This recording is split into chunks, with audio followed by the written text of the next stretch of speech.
நானும் ஒரு தளபதி ஃபேன் தான். தளபதியை பார்க்கணும் தான் எல்லாம் ஆசைப்பட்டு வந்துறாங்க.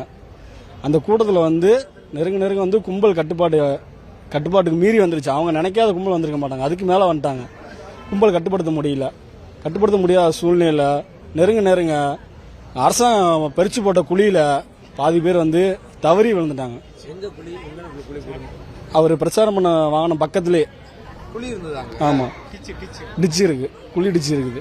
அங்க விழுந்து தவறி யாரும் அவங்க மேலே தப்பு சொல்ல முடியாது, அவங்க மேலே தப்பு சொல்ல முடியாது. கொடுத்தா அவங்க வந்து நிர்வாகம் கொடுத்து அவங்க குழியை கொடுத்தது வந்து அந்த இடத்துல கொடுத்தது வந்து தப்பு. பிரச்சார வாகனத்தை அவங்க கொடுத்தது தப்பு. அவங்க அது ஒரு தப்பு.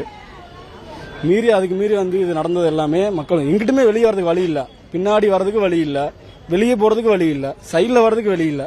நாங்களாம் உயிர் பழச்சு வந்ததே பெருசா இருந்துச்சு. இப்ப எங்களுக்கே ஒரு 7-8 மணி நேரம் வெயில நின்னதுனால அவர் பார்க்கணும்னு ஒரு ஆசைனால எல்லாமே அந்த இடத்துல இருந்தோம்.